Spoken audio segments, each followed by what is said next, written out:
Alrighty, amigos. Today is finally the day that I'm deciding to do my rankings list of all of Metallica's main albums. So there are some things that I should clarify probably before we get to the actual ranking. It's not really a ranking where I put it in S, A, B, C, and so on, like other ranking or tier lists would do. I'm just gonna go through each of their albums and say, or the order from. I'm instead taking a direction where I go from my least favorite Metallica album to my most favorite Metallica album. It's going to be that kind of a rankings list. Another thing that I should preface is that this ranking list won't include Garage Inc., nor will it include Lulu. I feel like Lulu, I don't have to explain why it won't be on here. I haven't even listened to it, but I don't want to because I've heard nothing but really bad things about that album. And from what I've heard, Garage Inc. is more of just like an album full of covers that they've done. And I know Whiskey in a Jar, and that's a really good song from them as well. But for that reason, I don't think I'm going to include that in this list. And also, I haven't sat down and listened to the 2-hour long album that it is anyway, so it will not be included. Also, this video is being made before they've made anything after 72 seasons, and I'm pretty sure that they plan on making at least one more album after that one, which is exciting. I'm very happy that they're doing that, because I don't think that they should end on that one, but we'll get to that in the rankings list. But with that being said, and all that being prefaced and clarified, let's get to this rankings list. Also, I'm wearing one of my Metallica shirts. There you go. You see the full logo. It's based off the Black Album, as you can see. But anyways, let's get to this list. Starting off at my least favorite Metallica album, I'm going to have to go with Saint Anger. Oh, and yeah, I didn't say this either, but I have CDs of basically every single album that they've ever made, and every one that's going to be included on this list I have a CD for, so that I'm going to be showing them like this. Look at that, and throughout the rankings list. But yeah, up first and at the lowest spot on the list, we got Saint Anger.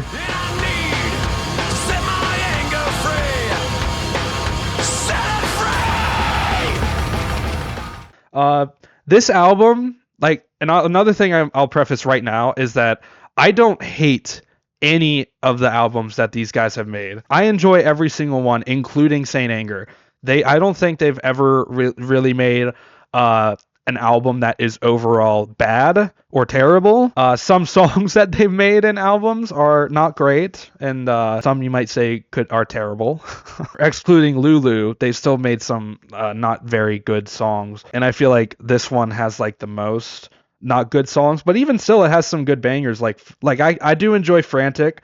I think it's a pretty good opener for the album. But my favorite in this entire one is the title track, Saint Anger. I just think overall that this album is not the best, not nearly the best anyway, because of the lack of solos.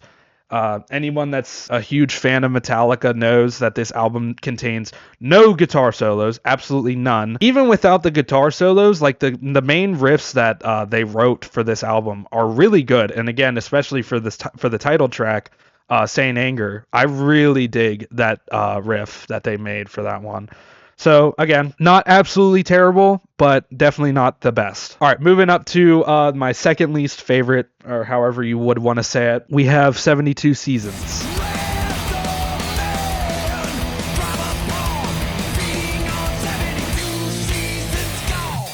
Their newest album as it currently stands. I think released in 2023. Overall, this is my second least favorite, but there's James Hetfield. Speaking of that, I might as well Kirk. There's Kirk upside down. There's James. There's Robert.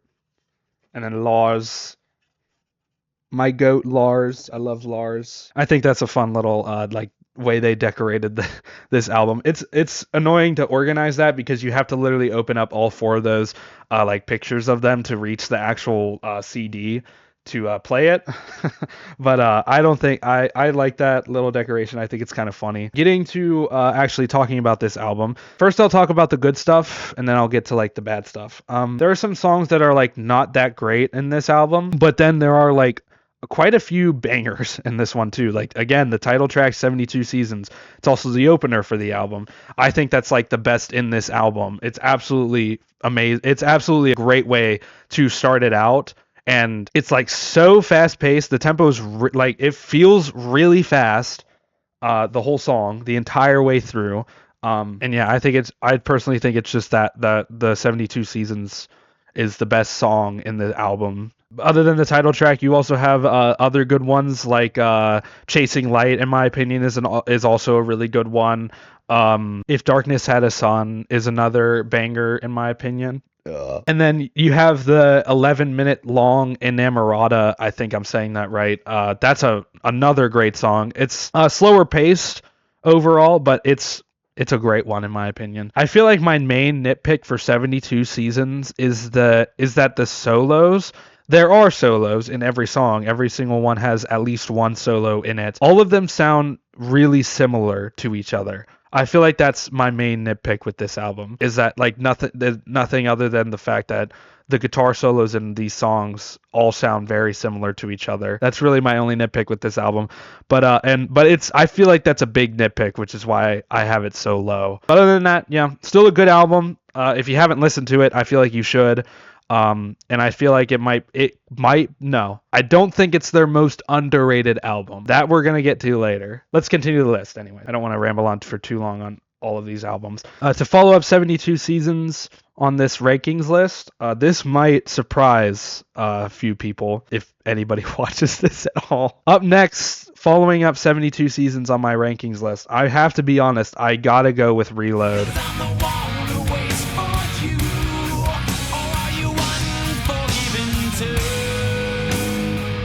I don't know, like this album is just I feel like out of all of them, this is just the one that I listen to the least, other than Saint Anger. But I can't bring myself to put it lower than 72 Seasons because of songs like Fuel and The Unforgiven 2. Because like both of those songs, absolutely fantastic. Especially like Fuel is such a banger, and again, an opener. Openers tend to stick with me very well. In albums, because especially with bands like Metallica, more often than not the opener is the most hard hitting song in the entire album, and Fuel is no different. Fuel is a great song. Gets your blood pumping. Like it really does get your blood pumping when you listen to it. And then The Unforgiven 2 is such a beautiful song as well. All of the Unforgiven songs are some of their best works in my opinion. Unforgiven 2 for me is better than Unforgiven 1. I personally just really like James's vocals in that song a lot better than the first one, but I can, if anybody disagrees with me there, I totally like see that opinion and think that it's valid, because either way, with the 3 Unforgiven songs, I don't think that there is truly a right way to say like which one's your favorite, which one's your least favorite of the 3, because all 3 of them are great, and we'll get to Unforgiven 3 later on down the list. But yeah, Unforgiven 2 for me is better than the first one, and spoiler alert, not as good as the third one, but I love Unforgiven 2. That and Fuel make Reload higher up than 72 Seasons, but lower than the rest that are yet to come. Other than that, The Memory Remains is okay. Low Man Lyrics is also pretty good too. But overall, like I feel like out of all of the albums, even comparing it to 72 Seasons, which I have lower than this, I feel like just this one just doesn't resonate with me as much as the other albums do. And I don't know if I'm the only one that feels this way about Reload, but yeah, like again, other than like Fuel and Unforgiven 2, those 2 are my favorites from this album. The rest of it just doesn't really stick to me. I don't find myself listening to any of the songs in it other than those 2 very often. But again, I feel like Fuel and Unforgiven 2 are like 2 really good songs that the 2 songs themselves put it higher up than 72 Seasons. Up next though, again with putting Reload below this one, I feel like this might surprise a couple Metallica fans that might watch this video. But up next, I'm going to have to go with Hardwired to Self-Destruct.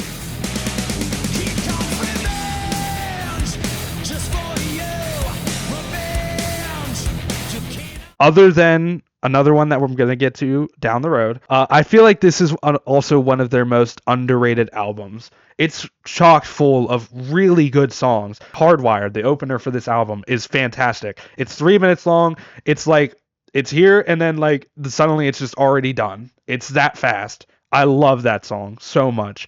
Atlas Rise is also fun. Moth into Flame is great. Dream No More is a great song. So is Halo on Fire. And then we get to my favorite from this album, which is Here Comes Revenge. My favorite thing about this album, personally, is that a lot of like the main riffs are funky. They have like I can't think of another word to describe them as, but it has like a really funky feel to it. Most of the riffs that they wrote for this album, Lars, especially in Hardwired, Lars's drumming in that is so fast, and I don't know how he was able to, like, I truly don't know how he's able to keep up with that pace, or how he was able to when they recorded that album. But Dream No More is like one of the most funkiest. Dream No More has like one of the funkiest riffs I've ever heard. I really like that song. But Here Comes Revenge is my favorite from the album because it has like the perfect pace that fits the song and the feel of it very well, in my opinion. And then everything else about it just hits me right. It just hits me in the right spots. That makes it my favorite from that album. With going over nitpicks on this one, I can't really think of that many, to be honest with you, other than maybe the fact, I mean, again, you could also complain or like nitpick the fact this album is too long. Again, that I tend to like songs when they're longer personally, but again, I get why most people don't. But this album is so long to the fact that the CD is split into 2 CDs. You have disc 1 and then a disc 2. It's a very long. It's a pretty long album. I think it's their longest that they've made. All right, won't delay any further. Moving up on the list. Up next we have Load.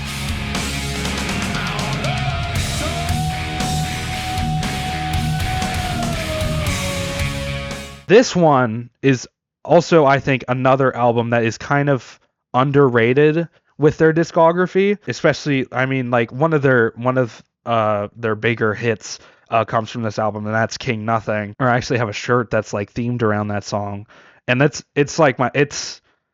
not my favorite from the album, but it's very easy to see why it's like it's generally the most liked from this album, because again, it's just really good. Other ones that are really good from this album, for me, include Bleeding Me. I really like that song. Also, Mama Said, I think, is a really kind of a pretty song. It also is like the most country sounding one that they've made, in my opinion. And then my favorite from this album, for sure, is The Outlaw Torn. It's the longest in the album, which again, for me, makes it better. I know, again, for others it might not, but for me it does. But The Outlaw Torn is a really good song. I like the part of the verses that what Lars does with the hi-hat. And then the main guitar riff I really enjoy as well. And the solo that plays like halfway through the song is really good. And then that's another song that I think James Hetfield's vocals sounds fantastic in. It's one of those other songs from them that just I vibe with really well, and it just really stuck with me ever since I first listened to it. And I really like Load, so that's where I put it on my favorites list. Now, at this point, really all that's left is like golden era albums. Up next, following up after Load. Up next on this list, following up after Load, I'm gonna have to go with Kill 'Em All.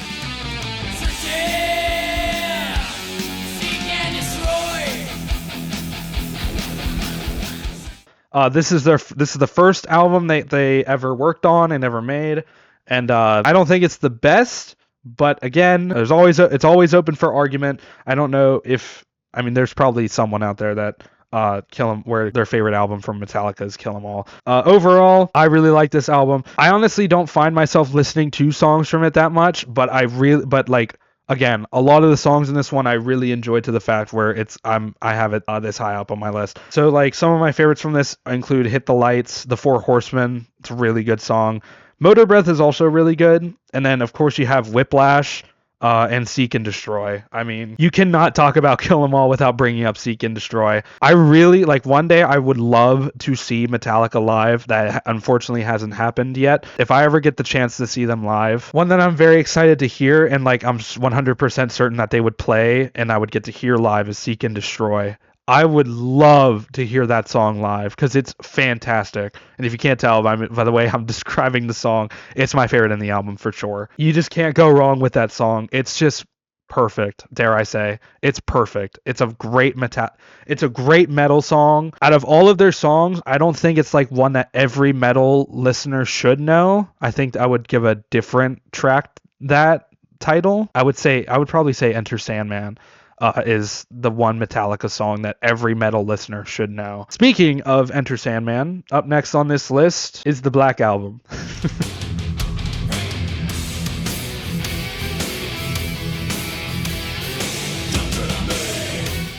And yes, this is not the CD version of it. It's way too big for it to be that. This is the vinyl. I also own the vinyl for the Black Album. When I first started listening to Metallica, this was definitely my number one favorite from them for a good while. And I feel like that, for the time, is a pretty valid pick. I mean, it was the first album I listened to from them. I didn't even start with Kill 'Em All. I started with the Black Album. Like, again, it's this album, you can't go wrong with the entire thing. From this one and beyond, you cannot go wrong at all. Like, every single track in these albums is a banger. But yeah, of course you have Enter Sandman, their most well-known song that they've ever made. Sad But True as well. The Unforgiven, of course, Wherever I May Roam.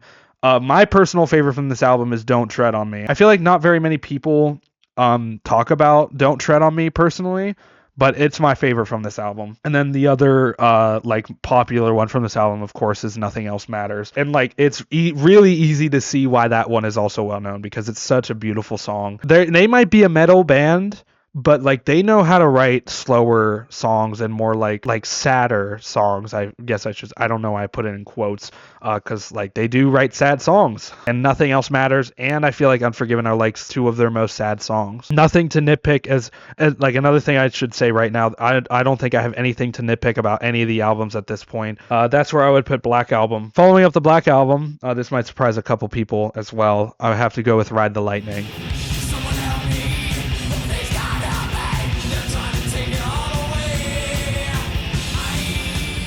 Again, don't get me wrong, absolutely amazing album. So many bangers on this one, like the title track, Ride the Lightning. Also, For Whom the Bell Tolls. You also got Fade to Black. Actually, come to think of it, Fade to Black is probably their most sad song, because of what it's about. I feel like I shouldn't have to talk about that, what that song's about here. It's a great song, very sad, very deep meaning.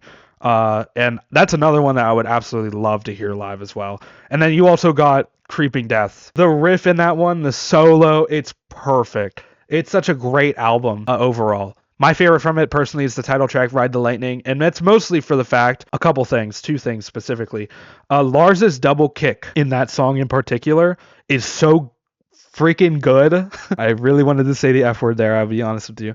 But it's so good. His double kick in that song, and like how it goes through like the main, no, not the chorus, it's like the bridge of the song or something like that, but then it also comes back again during the solo and goes on for even longer. Speaking of the solo is like almost 2 minutes long, and it's like the craziest solo they've ever written.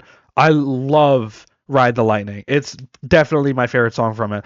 And then like For Whom the Bell Tolls, I feel like I need to talk about For Whom the Bell Tolls and its bass intro and the way that it sounds. The first time I heard that, I had no idea that was the bass. And when I was told with it, I was so surprised that I had to listen to it again and be like, how can you get the bass to sound like that? It's just incredible. It's incredible. But yeah, For Whom the Bell Tolls, that bass intro is just incredible. And it was made and written by the legendary Cliff Burton, who, speaking of which, R.I.P. Cliff Burton, you legend. Rest in peace. But yeah, that album is, again, it's just like all of the other ones that I'm about to talk about. It's just perfect. It's so good. Like these albums from Metallica in particular around this like golden era of their career makes it so hard to really pick one album that like every metalhead should know. It makes it so hard to choose just one, because again, literally every single one around this era of their career is just perfect. It's perfect. But anyway, with that being said, let's keep this list going. So up next for this list, following Ride the Lightning, we have And Justice for All.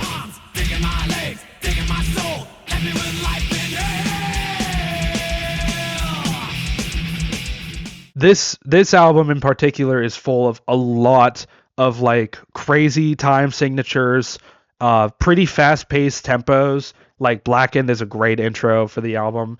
And Justice for All specifically is what I was talking about with the like weird, crazy time signatures. And it's also 9 minutes. It's also almost 10 minutes long. So that's another uh, that's another plus for me on that song. You cannot talk about And Justice for All without talking about the absolutely amazing One. One is definitely my favorite in this album. There's nothing. I'm sorry, not even And Justice for All can beat One, dude. Because I mean, again, like other than the slower, more sadder part, if you would describe it as that way, if you would describe it that way, the beginning of the song, as being like more sad and depressing, which I would. But like once you get past that part, and then it gets to Lars Ulrich's like quick double kick bursts, and then the guitar and bass come in, and then James starts screaming the vocals. It's and then we get to and then like for the rest of the song after that, James doesn't say anything. We eventually get to that phenomenal solo. It's just a perfect song. And again, a perfect album. Other ones that are really good in here, Dyer's Eve is a good one, and so is Harvester of Sorrow. I could talk about all of the songs in this album though, because again, they're all great. But I don't have the time for that. After And Justice for All, we have Master of Puppets.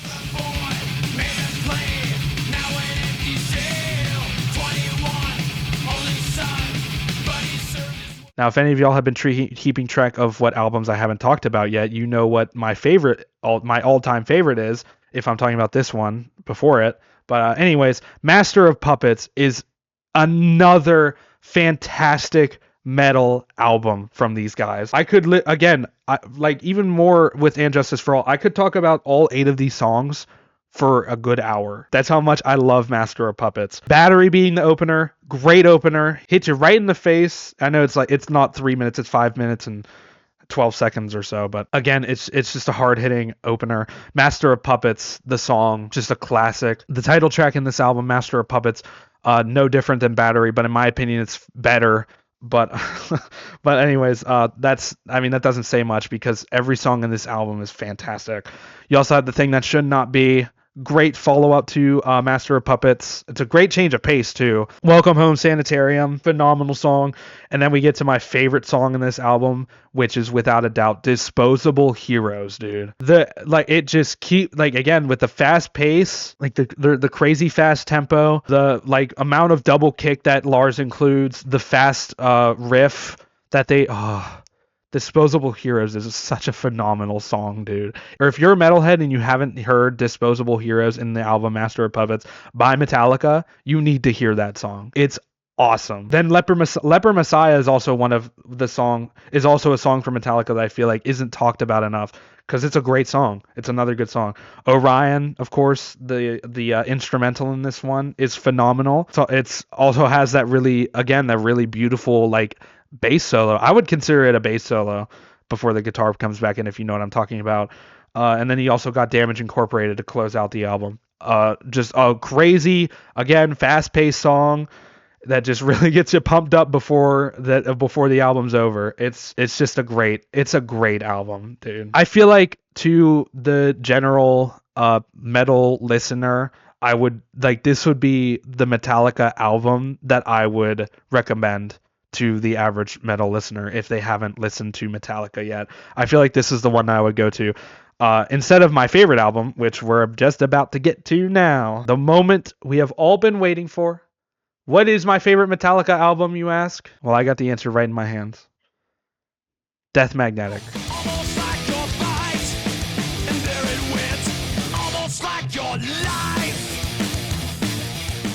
This might be a surprise to some people, but Death Magnetic is without a doubt my number one favorite album from Metallica. I feel like out of everything that I was just talking about, this is the most underrated album that they've ever made. But I don't even know if I need to consider it underrated, honestly. But like from what I know, and the people that I know that listen to Metallica, I feel like this is one that I'd never heard of before I got into them. When I started listening to them, and I was like on Spotify scrolling through their discography, and then this one showed up, and I was like, "What is Death Magnetic? I've never heard of this." And of course, by then I'd heard of like Kill 'Em All, Ride the Lightning, Master of Puppets, Black Album, even And Justice for All, mostly because of One. This was the one album that like I had never heard of before I started listening to Metallica. And when I first listened to it, I was blown away immediately. Or with this album in particular, you can also argue with like the sound production, because even I'm aware of like it's the sound production isn't the best for an album made back in 2008. I know that's not too recent at all, but you could, yeah, like other albums around that time that I've listened to have definitely have a better sound quality overall. But personally, I don't have a problem with the sound quality in this album. I actually think it adds to the songs a lot more. But anyways, one thing I want to show with this CD specifically, also the nice glisten of like the Metallica logo and Death Magnetic on the CD is fun. But another thing I want to show the manual thing, because if you can tell, it's like you go through each of the pages and it actually brings you closer down into the bottom of the grave. Like the further you scroll into it, the deeper you get into the grave that is the album cover, and then by the end of it, you're at the bottom of it. Look at that. I don't know. I just really like that design personally. I also have the vinyl. Again, it's my favorite one, so I feel like whenever I first listened to it, I was like, and I was blown away by it. I was like, I need to get a CD and vinyl of this one because this one is really good. So I did. But anyway, yeah. Let's talk about the actual album itself. I truly mean it when I say that like this is my favorite album from these guys, and the reason why it's my favorite from these guys is explained from the second you start listening to the album. In other words, the opener track, which is That Was Just Your Life. The tempo of the song, it feels like most of the time that like Lars is doing blast beats, even though he's not. The fast guitar riff, it's for me at least, That Was Just Your Life is perfect. It's just a perfect opener for this album.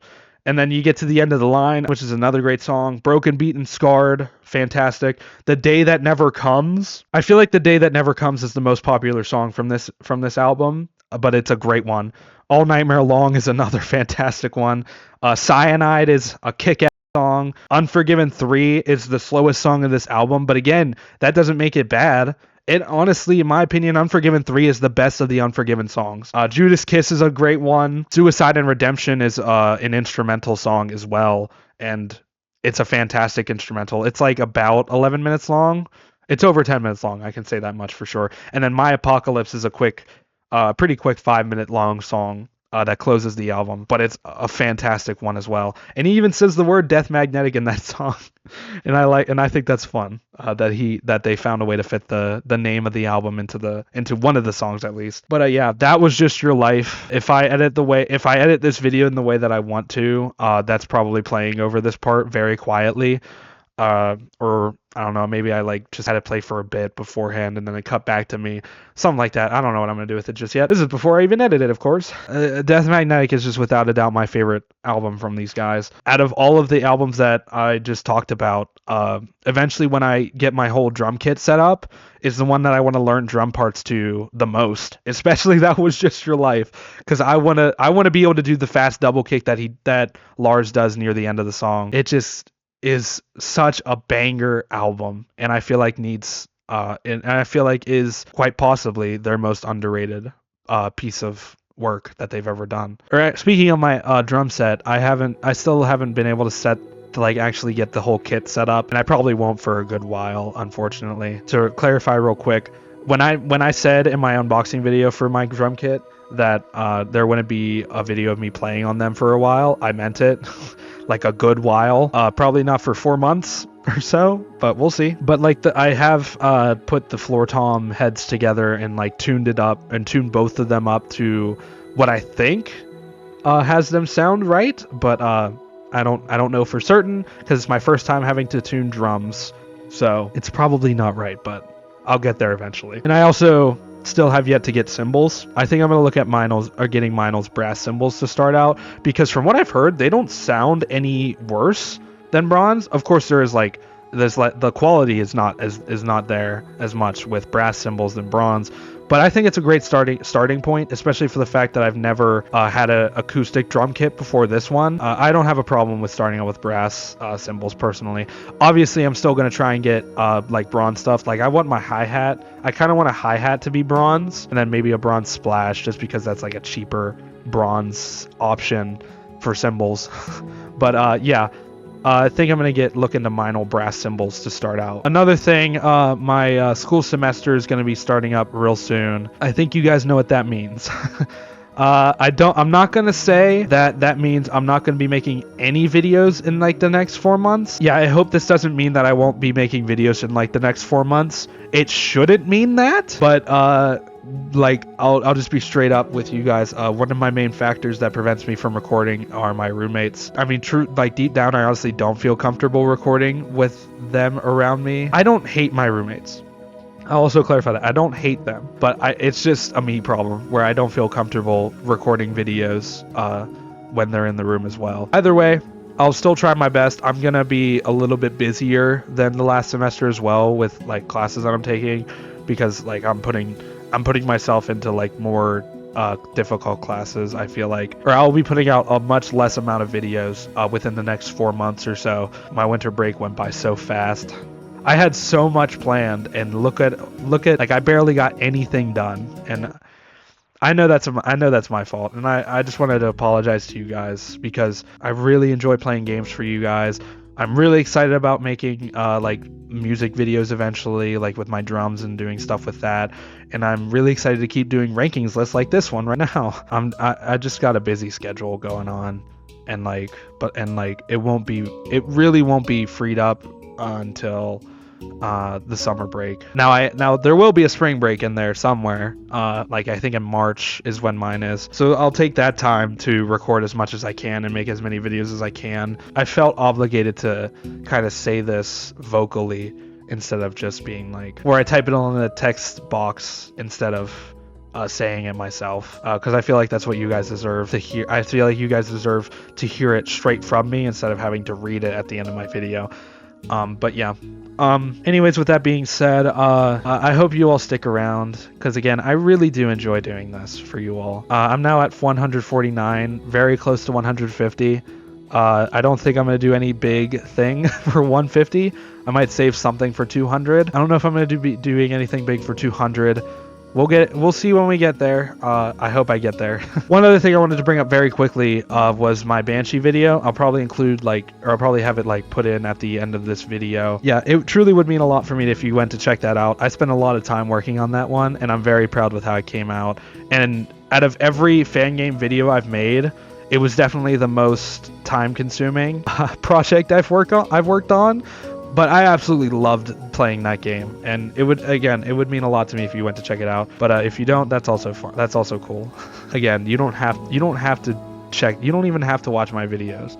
To those of you that watch my videos, I like appreciate it so much. I can't even put into words like how much the support means to me. Like truly. Thank you all so much for any support that you give me. And I feel like I should clarify again, there will be no more commentary lists videos, meaning every video is going to have my voice in it at this point, and my face. So once again, this is my favorite album that Metallica has ever made. If you want to like tell me your thoughts about my rankings in the comments or anything like that, go straight ahead. I love to hear other people's thoughts and opinions about people's music. I'd love to hear you guys' thoughts on my rankings, and even if you want to like give your own rankings and opinions in the comments, I'd love to check that out too. But yeah, Death Magnetic is my favorite from Metallica for sure. With that being said, again, I hope you all enjoyed my ranking video of Metallica's albums and their discography. Again, without including Garage Inc. and Lulu. That is going to be it for me today. So again, thank you all so much for watching this video. Of course, I do hope you enjoyed, and I will see you all next time, friends, till the end. Bye, guys!